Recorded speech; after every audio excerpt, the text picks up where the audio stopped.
Hello guys, welcome to my YouTube channel DSM Education.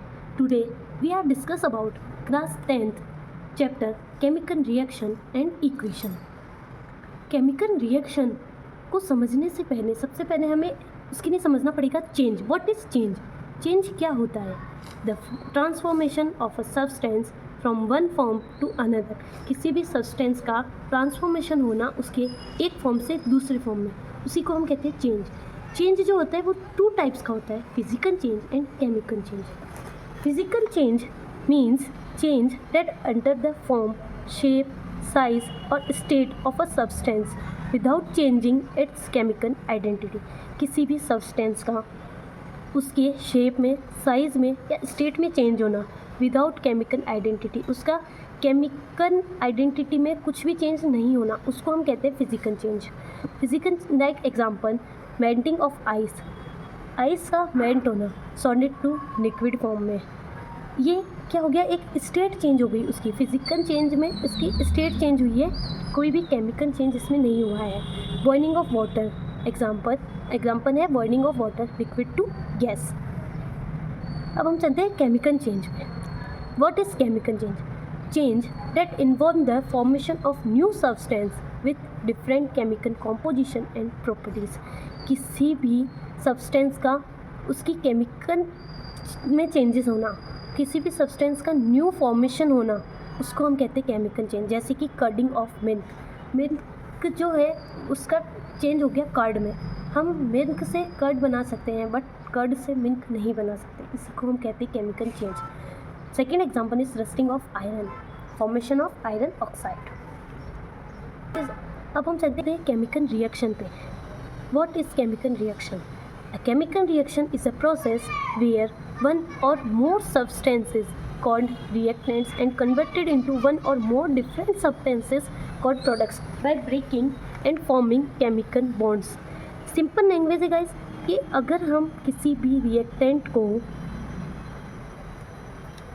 कोई भी reactant convert होता है प्रोडक्ट में, उससे हम क्या कहते हैं, केमिकल चेंज. कोई भी reactant is converted into one or more substance of reactant are converted into product is known as chemical reaction. chemical reaction के 4 कैरेक्टरिस्टिक्स होते हैं. वो कैरेक्टरिस्टिक्स कौन कौन से? चेंज इन कलर, किसी भी रिएक्शन को करने के बाद उसका कलर चेंज हो जाता है तो उसे हम कहते हैं change in colour. Change in state, जैसे कि हमने ऊपर एग्जांपल लिया था मेल्टिंग ऑफ आइस का. आइस से उसकी स्टेट चेंज हो गई वाटर में, ये क्या हो गया, सॉलिड टू लिक्विड, इसकी स्टेट चेंज हुई है, इसलिए हम इसको कहते हैं change in state. Evolution of gas, change in temperature. What is chemical equation? अब हम समझेंगे आगे what is chemical equation. A word equation shows change of reactant to product through an arrow placed between them. किसी भी reactant का product में change होना through an arrow is known as chemical equation. Chemical equation क्या होती है, कोई भी प्रोडक्ट है, कोई भी रिएक्टेंट है, वो चेंज हो गया प्रोडक्ट में, उसको ही हम कहते हैं chemical equation. Like example magnesium plus oxygen, ये क्या है, हमारा रिएक्टेंट है, इसका प्रोडक्ट क्या बना, मैग्नीशियम ऑक्साइड. जो रिएक्टेंट होता है वो हमेशा लेफ्ट हैंड साइड लिखा जाता है, जो प्रोडक्ट होता है वो हमेशा राइट हैंड साइड लिखा जाता है. नाउ हम how to write a chemical equation, हम किसी भी केमिकल इक्वेशन को कैसे लिख सकते हैं वो हम देखेंगे. मैग्नीशियम, हमने जो ऊपर एग्जांपल लिया था मैग्नीशियम प्लस ऑक्सीजन वाला, हम उसी को नीचे केमिकल इक्वेशन में लिखने का ट्राई करते हैं. मैग्नीशियम का जो सिंबल होता है वो क्या होता है, Mg. देन ऑक्सीजन का जो सिंबल होता है वो होता है O2 एंड उसका जो प्रोडक्ट बना वो क्या बना था, मैग्नीशियम ऑक्साइड. तो मैग्नीशियम ऑक्साइड को हम कैसे लिखेंगे सिंबल में, MgO. ये हमारी है एक केमिकल इक्वेशन. देन हम इस केमिकल इक्वेशन को बैलेंस्ड कैसे करेंगे, बैलेंस्ड केमिकल इक्वेशन. हम इस केमिकल इक्वेशन को कैसे बैलेंस्ड करते हैं, अब हम आगे वो सीखते हैं. सबसे पहले हम किसी भी इक्वेशन को बैलेंस करने का फर्स्ट स्टेप क्या है कि सबसे पहले हम हमारी इक्वेशन लिख लेते हैं.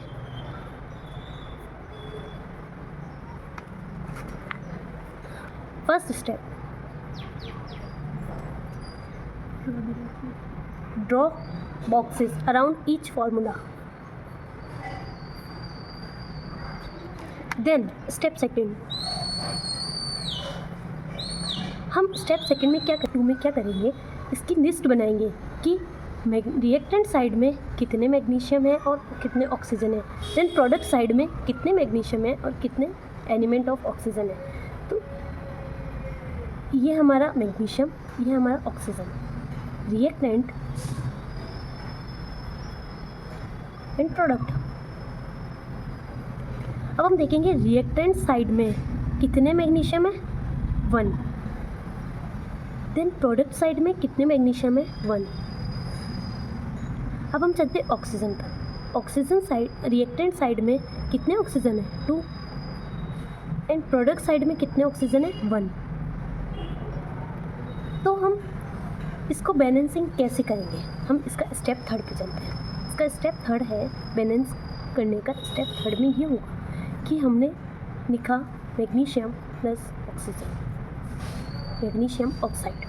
रिएक्टेंट्स मैग्नीशियम जो है वो इस बैलेंस इक्वेशन में बैलेंस ही है, हमें इसको बैलेंस करने की कोई नीड नहीं है, बट हमें क्या करना है, ऑक्सीजन को बैलेंस करना है। रिएक्टेंट साइड में 2 ऑक्सीजन है एंड प्रोडक्ट साइड में 1 ऑक्सीजन है। तो हम इसको थर्ड स्टेप में हम ऑक्सीजन को बैलेंस करने के लिए 1 × 2 करते हैं, तो वो कितना हो जाएगा, 2। इसलिए हमने इसके आगे क्या लगाया है, 2। अब प्रोडक्ट में 2 MgO हो गया। प्रोडक्ट साइड में ऑक्सीजन जो है, अब देखा जाए तो रिएक्टेंट और प्रोडक्ट में जो ऑक्सीजन है वो तो 2 हो गया, बट जो Mg है वो प्रोडक्ट में 2 हो गया, बट रिएक्टेंट में कितना है, 1 ही है। अगर हम इधर भी 1 × 2 करते हैं तो मैग्नीशियम के भी कितने एलिमेंट हो जाएंगे, 2। तो हमारी ये इक्वेशन अब बैलेंस्ड हो गई है। देखिए अब हम इसको चेक करने थे कि हमारी इक्वेशन बैलेंस हुई है कि नहीं। ये हो गया मैग्नीशियम, 2 मैग्नीशियम हो गए 2, तो इधर भी 2 मैग्नीशियम प्लस O2, तो 2 ऑक्सीजन, हमारी इक्वेशन बैलेंस हो गई है। नाउ लेट्स, अब हम एक और इक्वेशन देख लेते हैं जिसको हमें बैलेंस करना है। बैलेंसिंग की न्यू इक्वेशन है Fe + H2O Fe3O4 + H2। इसको हम कैसे बैलेंस करेंगे, हम अपने बैलेंसिंग के स्टेप फर्स्ट पे चलते हैं। स्टेप फर्स्ट में क्या है, सबसे पहले हम बॉक्सेस ड्रॉ कर लेंगे ईच फार्मूला पे। तो हम पहले अपनी इक्वेशन लिख लेते हैं।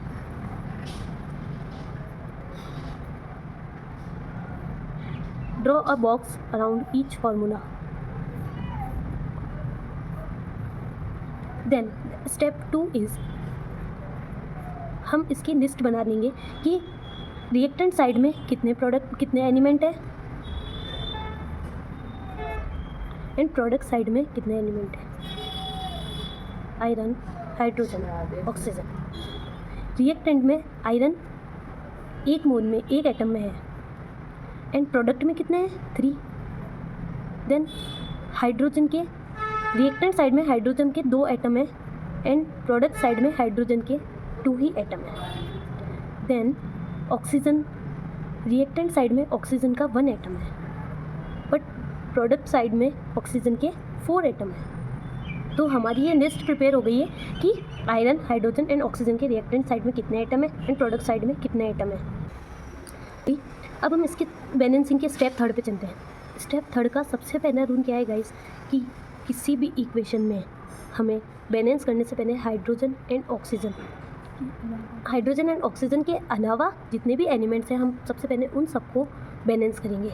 तो इस इक्वेशन में सबसे पहले हम लेंगे आयरन।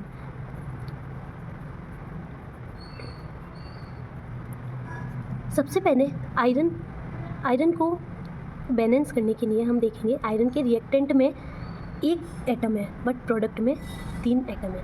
इसलिए हम इस रिएक्टेंट में 3 आयरन डालने के लिए जब अगर हम 1 × 3 करेंगे तो कितना हो जाएगा, ये 3।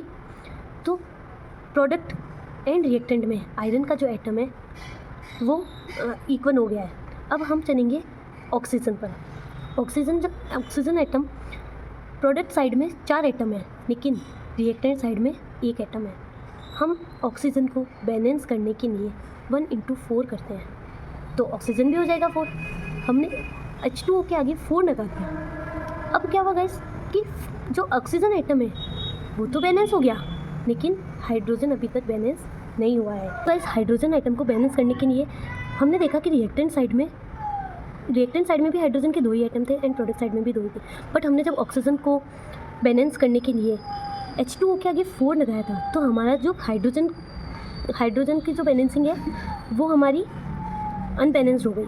अब हम हाइड्रोजन को बैलेंस करने के लिए, अगर हाइड्रोजन जो रिएक्टेंट साइड में है वो है 4 × 2 8, रिएक्टेंट साइड में हाइड्रोजन के एटम हो गए हैं 8 एंड प्रोडक्ट साइड में हाइड्रोजन के एटम जो है वो 2 है, तो हम प्रोडक्ट में भी 8 बनाने के लिए अगर 2 × 4 करते हैं तो 4 2 क्या हो जाता है 8। देन गाइस हमारी जो बैलेंसिंग इक्वेशन है ये अब अनबैलेंस्ड जो इक्वेशन थी हमारी ये बैलेंस्ड हो गई है। हम इसको एक बार क्रॉस चेक कर लेते हैं कि हमारी जो इक्वेशन है वो बैलेंस्ड हुई है या नहीं।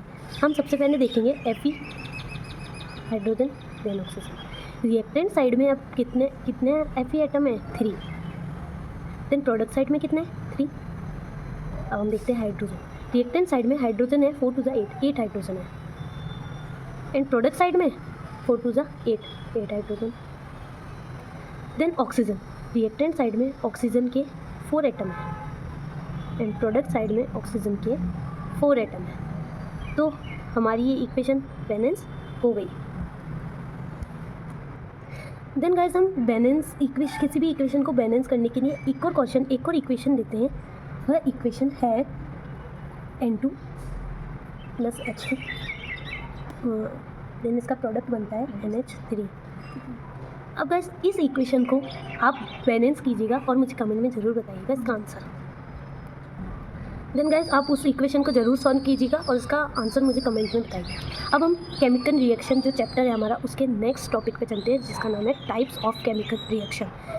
केमिकल रिएक्शंस के 4 टाइप्स होते हैं: combination reaction, decomposition reaction, displacement reaction and double displacement reaction.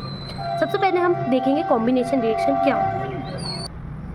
So we discuss about combination reaction. What is combination reaction? A single product is formed from 2 or more reactant is known as combination reaction.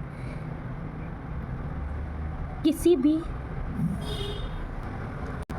2 या 2 से ज़्यादा reactant मिलके जब एक product बनाते हैं उसे हम कहते हैं कॉम्बिनेशन रिएक्शन। जैसे कि इसका एग्जांपल है calcium oxide plus water CaO plus H2O। इसका प्रोडक्ट क्या बनता है? कैल्शियम हाइड्रोक्साइड CaOH2 प्लस इसमें हीट रिलीज होती है। कैल्शियम ऑक्साइड को हम क्विकनाइन भी कहते हैं और कैल्शियम हाइड्रोक्साइड को स्नेगडनाइन कहा जाता है। तो इसमें क्या होगा इस 2 प्रोडक्ट, इसमें 2 रिएक्टेंट हैं, 2 रिएक्टेंट मिलके एक प्रोडक्ट बना, इसी को हम कॉम्बिनेशन रिएक्शन कहते हैं। जब 2 या 2 से ज़्यादा रिएक्टेंट मिलके एक प्रोडक्ट का फॉर्मेशन करते हैं उसी को कॉम्बिनेशन रिएक्शन कहा जाता है। Note, reaction in which heat is release along with the formation. अब इस रिएक्शन में क्या हुआ, हमने देखा कि हीट रिलीज हुई है। जब किसी भी रिएक्शन का कंप्लीट होने के बाद हीट रिलीज होती है तो उसे हम कहते हैं एक्सोथर्मिक केमिकल रिएक्शन। ये हमारा कॉम्बिनेशन रिएक्शन था। देन सेकेंड टाइप था हमारा डीकम्पोजिशन रिएक्शन। डीकम्पोजिशन रिएक्शन क्या होता है? A chemical reaction where a single compound breaks down into 2 और मोर सिंपलर सब्सटेंस। जब भी कोई रिएक्टेंट ब्रेक डाउन होके 2 या 2 से ज़्यादा सिंपल सब्सटेंस बनाते हैं उसे हम कहते हैं decomposition reaction. Like example, ferrous sulphate 2FeSO4 का 2FeSO4 ब्रेक डाउन होता है Fe2O3 plus SO2 plus SO3। ये एक कंपाउंड था, उसका क्या हुआ, ब्रेक डाउन हो गया और वो 2 से ज़्यादा सब्सटेंस में टूट गया, ब्रेक हो गया उसका, इसलिए हम इसको डीकम्पोजिशन रिएक्शन कहते हैं। Then next type is displacement reaction. A chemical reaction where a more reactive element takes the place of a less reactive element in a compound. Displacement reaction वो होता है गाइस जिसमें जो मोर रिएक्टिव एलिमेंट होता है वो लेस रिएक्टिव एलिमेंट की जगह ले लेता है, उसको डिस्प्लेस कर देता है और उसकी जगह खुद आके ऐड हो जाता है। जैसे कि example, zinc plus copper sulphate, जिसका प्रोडक्ट क्या बनता है, जिंक सल्फेट प्लस कॉपर। इसमें क्या हुआ गाइस, जो जिंक है वो मोर रिएक्टिव एलिमेंट है कॉपर से, इसलिए उसने क्या किया, कॉपर को डिस्प्लेस कर दिया। तो ये जो कॉपर सल्फेट था ये क्या बन गया, ये तो सिर्फ कॉपर अलग हो गया और जिंक सल्फेट के साथ ऐड होकर उसने अपना प्रोडक्ट बनाया जिंक सल्फेट।